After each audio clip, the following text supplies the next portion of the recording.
Bishot Marav et Rabotai, avec la permission d'Hachem, la permission du patron, Shalom Ben Hassiba,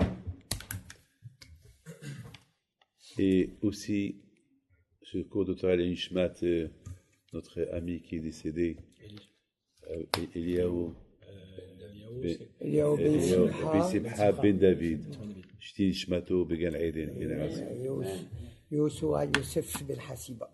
Yoshua Yosef Ben Hassiba, Tamsot El Nishmato, et bien sûr, Nishmat Shelomo Ben Nabi Nissim, Tamsot et Hassiba, Tamsot Zochonaleva. Shulamit Tamsot Zochonaleva. Alors, vous savez, nous sommes cette semaine dans les parachutes dont on parle de Abraham, Yitzhak et Yaakov. Et sachez une chose, que ces parachutes-là, ils sont tellement importantes que si on veut, pour se renforcer dans l'aïmouna, se renforcer dans l'aïmouna à Kadosh Baruch Hu, c'est rien qu'à travers ces parachutes-là. Ces parachutes-là, on les appelle Sefer Hayashar, le livre de la droiture. Nos parents, ils étaient tellement droits que nous les Juifs, qu'on est leurs descendants, si on veut vraiment être connecté à Dieu, c'est à travers, on apprend, vous savez, on apprend de ces histoires. Moi, toujours je rappelle ce que David Amelech a dit. Mikol la médaille escalti. De tout le monde, j'apprends quelque chose. Des enfants, des animaux, de tout. Surtout, la façon comment les avotes, nos parents ont grandi, ça c'est une façon spectaculaire comment ils ont grandi, nos parents. C'est la émouna qu'ils avaient en Kadosh Baruch Hu, les épreuves que le bon Dieu les a éprouvées, et surtout les épreuves que Hachem il les a éprouvées, on a vu qu'Avraham Abino, il a surmonté toutes les épreuves possibles. Alors, je voudrais simplement, dans la paracha de cette semaine, tous les autres par exemple, la Torah, elle nous dit que Rivka était stérile. Rivka était stérile. Et pourquoi elle était stérile? Il y a nos sages qui ils disent que parce que Laban, son frère, il lui a fait une baracha. Il lui a dit, Rivka, tu es notre sœur. Alors je te fais une baracha que Dieu va te multiplier. Et si vous lisez un peu le Ben Ish Chai, vous allez voir que le Ben Ish Chai explique que la bracha qu'il lui a fait, c'est une bracha kabbalistique, une bracha de Kabbalah. Ça veut dire que Laban était Mekoubal. Il a fait des brachot avec les sphérotes, avec une bracha.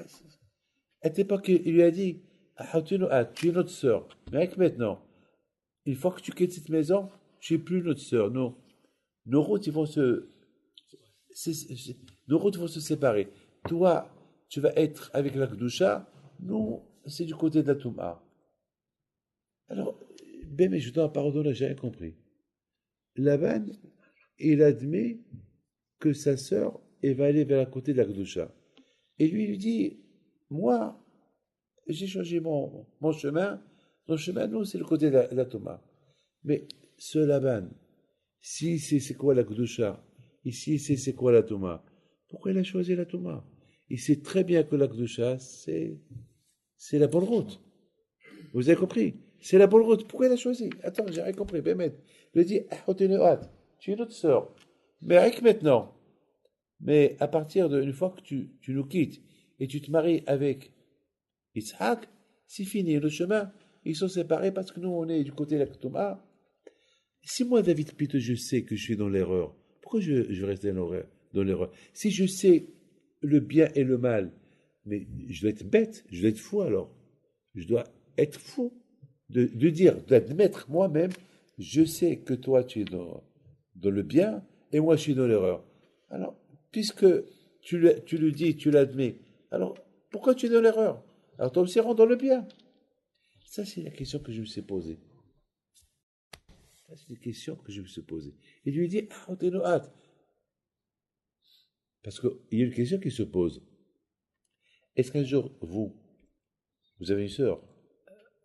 Oui. D'accord. Est-ce qu'un jour que vous l'avez vue et vous lui parlez, et vous lui avez dit, tu sais, ma sœur, tu sais que tu es ma sœur. Après, vous lui, non. Quelqu'un qui veut parler avec sa sœur, il dit pas exactement. C'est quoi? Tu sais que tu es ma sœur, mais elle sait que je suis ton frère. Elle sait que tu es sa sœur. Qu'est-ce que je suis en train. C'est comme par exemple, moi je dis à ma femme, Viviane, tu sais que tu es ma femme. C'est quoi ça? Ah, mais il va prendre pour un fou. Tu sais, tu es ma femme. Non, c'est ça. Ou bien, je vais dire à mon père, papa, tu sais, tu es mon père. C'est quoi ça? Tu sais, tu es mon père. Ça marche pas. C'est quoi ça? C'est quoi?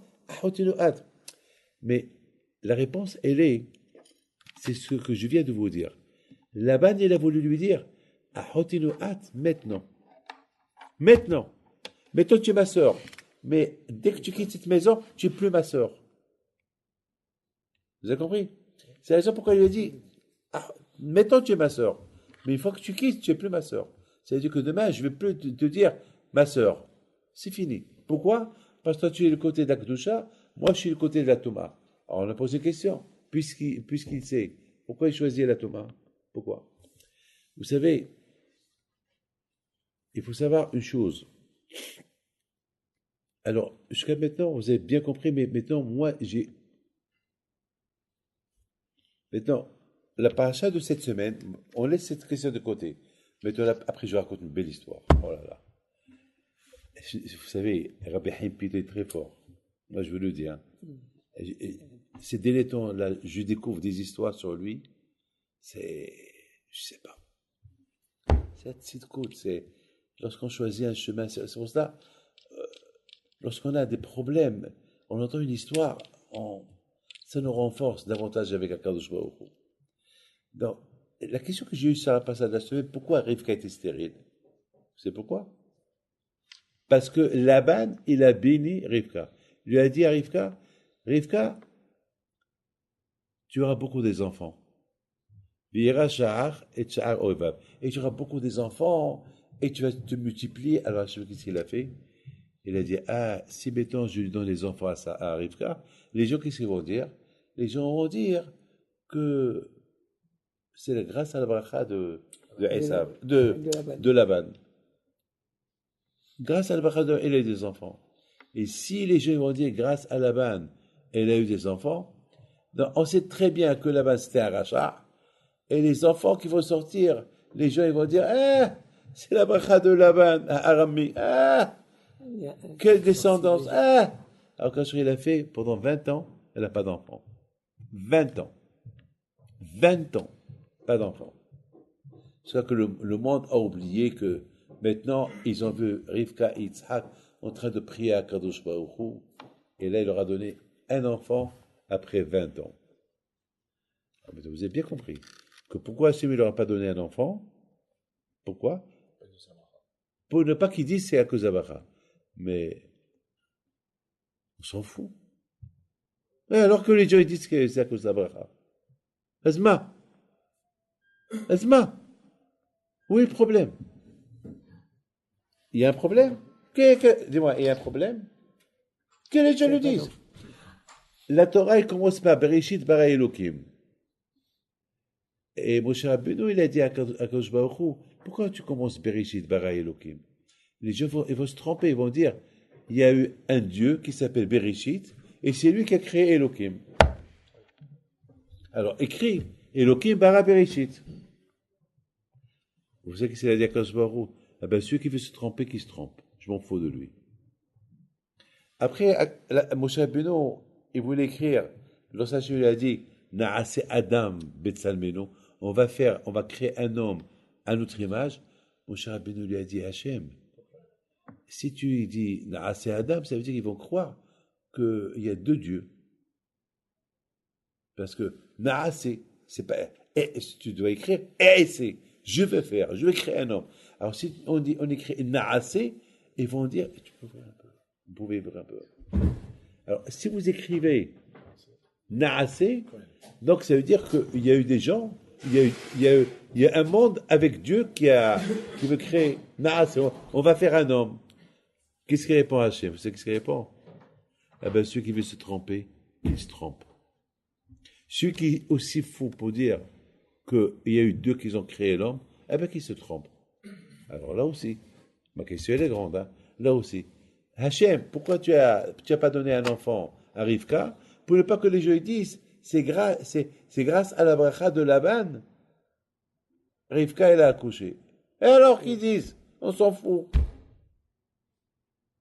On s'en fout. Qu'ils disent. Mes amis, je voudrais vous raconter une belle histoire de Rabbi Haim Pinto. Écoutez-la. Maintenant, je pars en Israël. Dès que je termine avec vous, je vais partir en Israël. Et vous savez que lorsqu'on rentre en Israël, on nous donne une carte visa.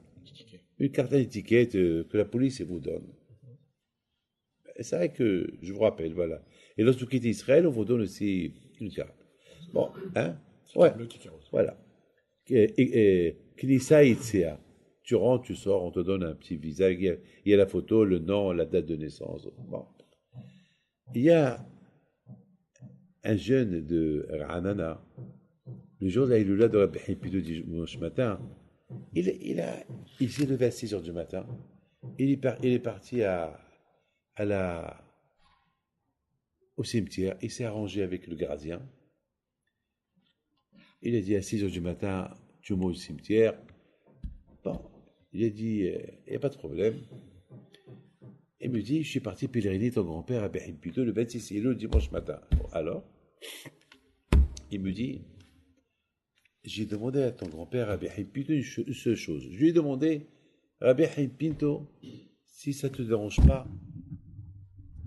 montre-moi, aujourd'hui je retourne en Israël, chaque année je viens chez toi, aujourd'hui montre-moi que tu es avec moi. C'est ça celui qui a la Emouna de Sadikim, moi aussi beaucoup de fois, j'étais chez Rabbi Amam Diwan, j'étais chez beaucoup de Sadikim, et j'ai demandé j'ai dit, faites-moi un signe que vous êtes avec moi. Et j'aime. J'ai demandé pareil à Bidavid Belhazan. Bon, Hachem.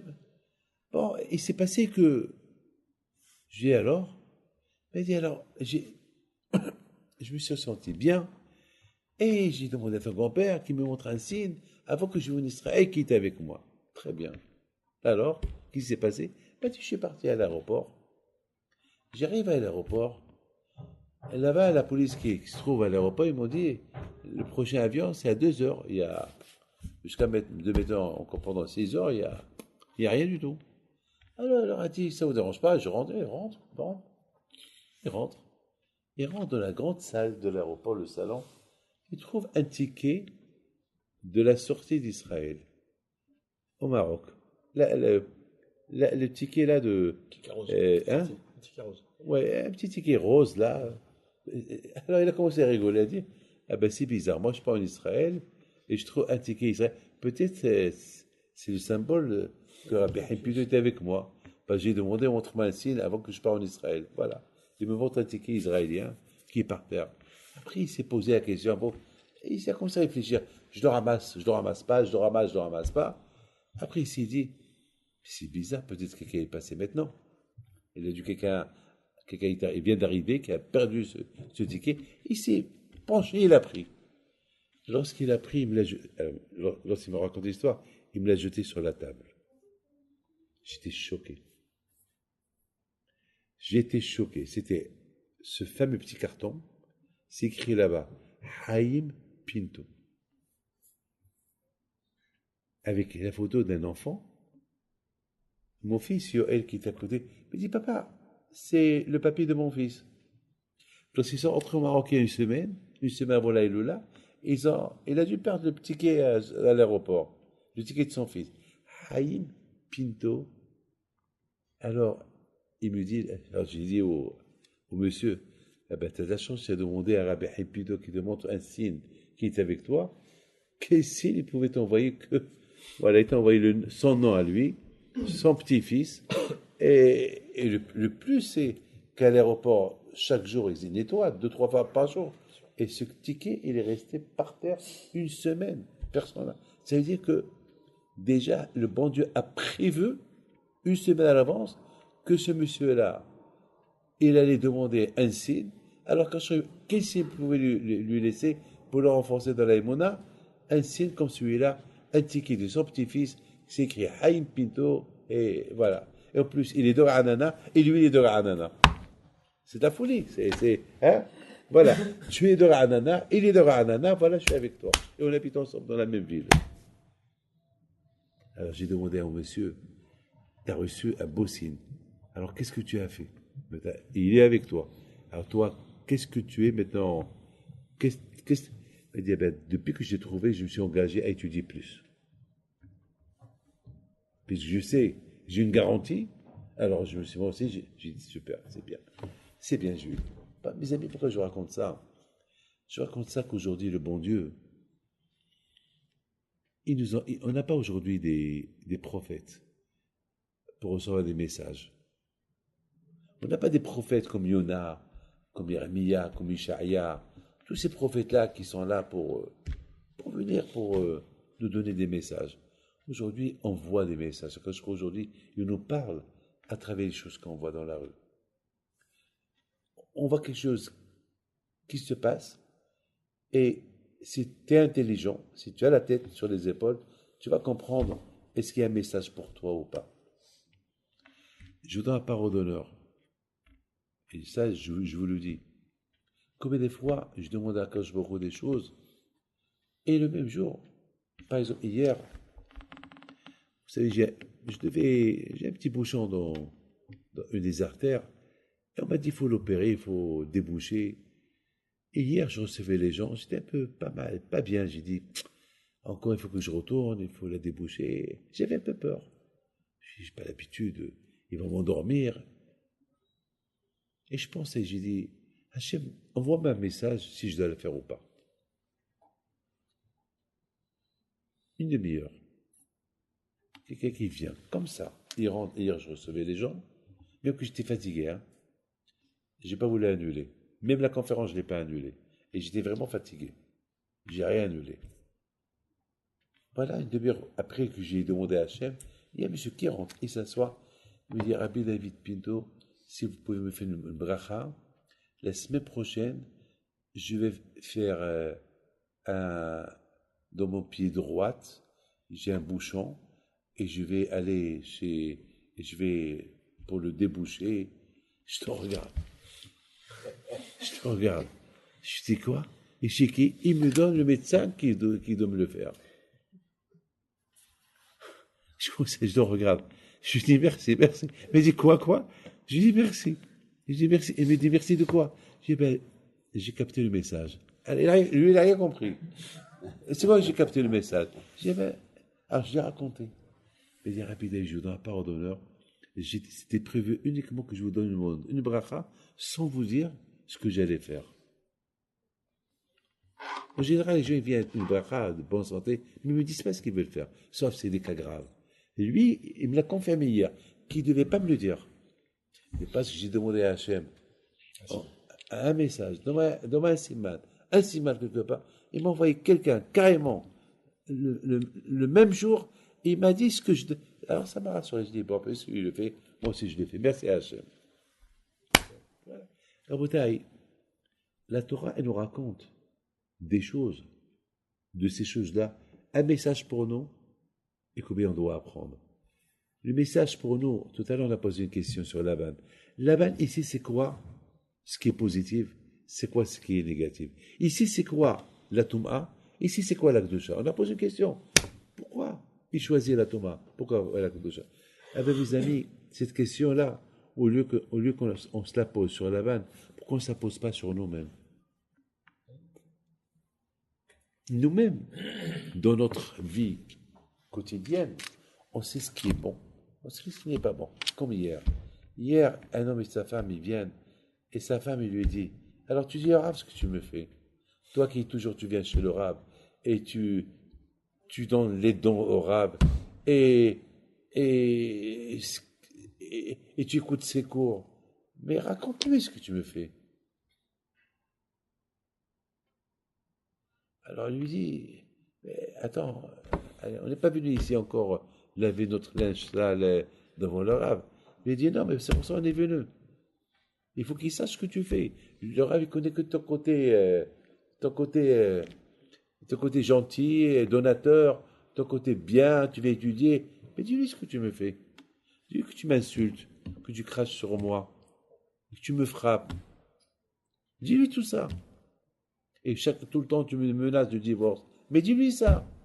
Puis, alors, il lui dit, bah, tu sais que je me rigole. Alors, il lui montre un bleu. Elle lui montre un bleu. Et ce bleu-là, ce que tu m'as fait, tu rigoles?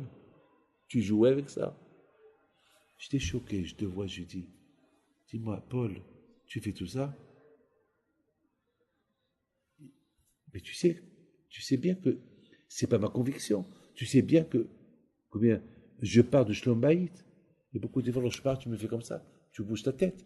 Alors tu bouges ta tête comme un ahmar, comme un ahmar, un chameau, un âne. L'ahmar, il reste ahmar, toujours. Et il bouge, ahmar, je suis d'accord avec toi, mais il fait toujours. Je dis, c'est ça ce que je t'apprends? Il n'avait pas de réponse. Donc, vous voyez, la Torah est venue nous apprendre. Regarde Laban. Il sait le Hémet et malheureusement, il fait le contraire du Hémet. Et lui-même, il le dit. Toi, tu es ma sœur. À partir de maintenant, une fois que tu quittes, on n'est plus ensemble. Ça y est, jusqu'à maintenant, tu étais ma sœur. À partir de maintenant, tu n'es plus ma sœur.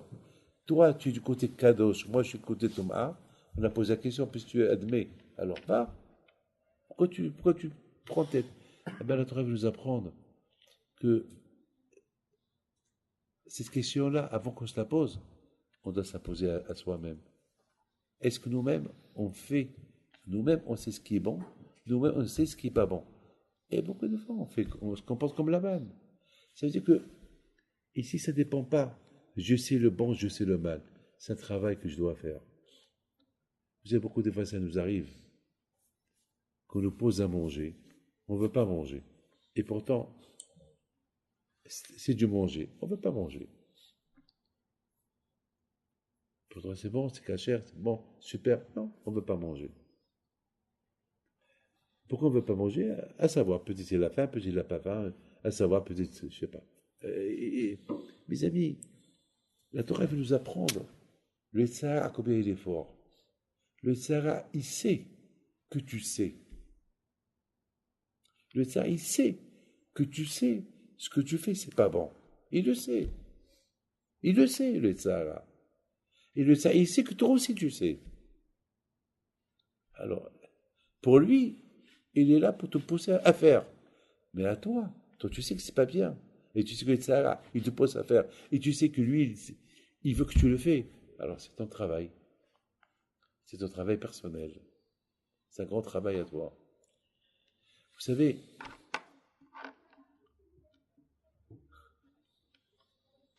Lavan Aramé, écoutez bien ça et on va arrêter, hein, parce que je dois passer à l'aéroport. Lavan Aramé était non seulement Mekoubal, mais 100%, Shalom. il recevait les gens. Les gens venaient le consulter. Parce que la Torah dit qu'il avait des terafim.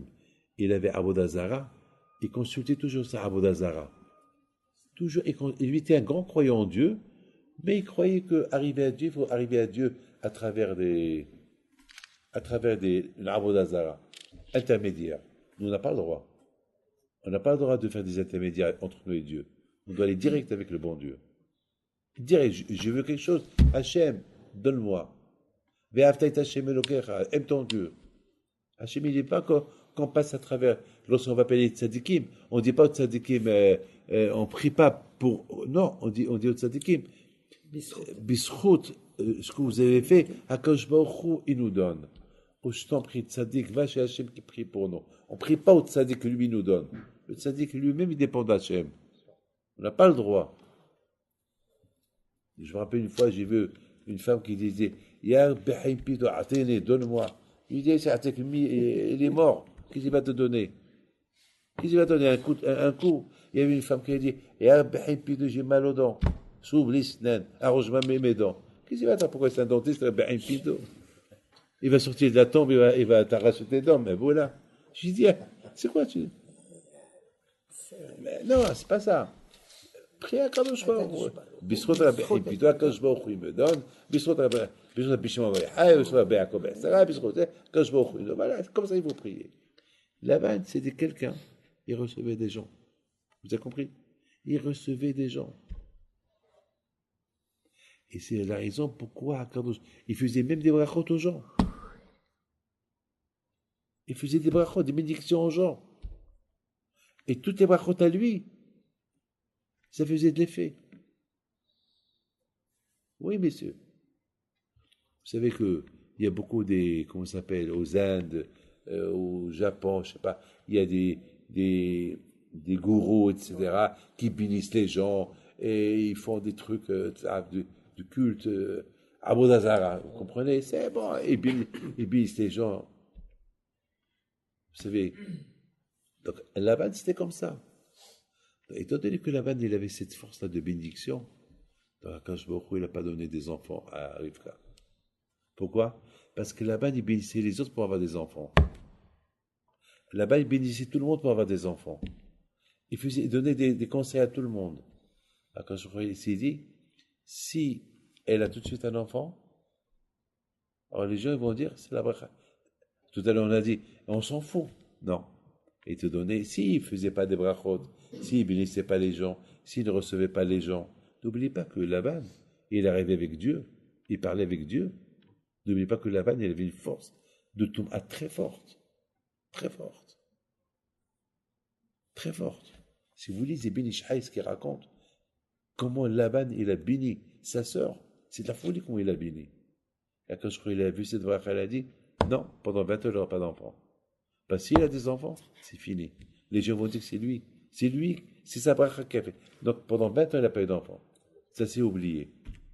Et c'est la raison pourquoi Kadosh Baruch Hu, il a pris en considération la bracha que Laban il a fait à Rivka. Et maintenant, on a compris que malheureusement, la force du mal, vous savez que ce que je voudrais vous dire, que la même façon qu'un homme peut être comme Rabbi Haïm Pinto, il peut être aussi comme Lavan, comme Bil'am. On dit que Lavan était même plus que Moshe Rabbeinu dans la prophétie. Dans la prophétie, il était plus. Il connaissait des choses que Moshe Rabbeinu ne connaissait pas. Et qu'est-ce qu'il a gagné? Et qu'est-ce qui était Lavan? Racha. Qu'est-ce qui était Bil'am? Racha. C'est la raison, mes amis, pourquoi il faut beaucoup apprendre de cette paracha. Ces parachutes, il faut beaucoup apprendre. Combien on doit se renforcer. Lorsqu'on sait quelque chose qu'on n'a pas le droit de le faire, il faut faire attention. Il faut toujours prendre exemple de Laban, que, avec toutes ces connaissances qu'il connaissait, il a choisi le côté mal. Pourquoi? C'est un travail qu'il doit faire. Les tzadikim. Pourquoi ils sont tzadikim? Vous croyez pour être un tzadik, c'est facile? Pour être un tzaddik, c'est un travail. Pourquoi, comme moi, David Pito, je n'ai pas le Tzahara, mais je crois que j'ai le Tzahara 1000 fois plus que vous. Mais c'est un travail. Vous croyez que moi aussi, je n'ai pas envie de faire du mal à quelqu'un? Mais oui. Mais, je sais que la Torah me dit c'est péché. Donc la Torah, elle m'aide pour ne pas faire le mal. Sinon, pourquoi vous ne croyez pas que je m'énerve? Pourquoi vous ne croyez pas que j'ai eu dans ma vie des gens qui m'ont fait du mal et que j'ai envie de me venger d'eux? Mais je ne le fais pas. Pourquoi? Et je ne dis même pas, eh ben, je laisse entre les mains du bon Dieu, c'est comme si c'est moi qui l'ai fait. C'est une insulte. C'est une insulte. Je n'ai pas le droit. Le Tzahara, il est là. Et grâce à Dieu, il y a la Torah. La Torah nous ouvre des portes pour se renforcer. Alors que le bon Dieu vous protège, que Hachem vous donne la parnassa. Dites Amen. La bracha, le shalom, la joie, la prospérité qui est la et que Hachem vous protège de Enara et le shalom.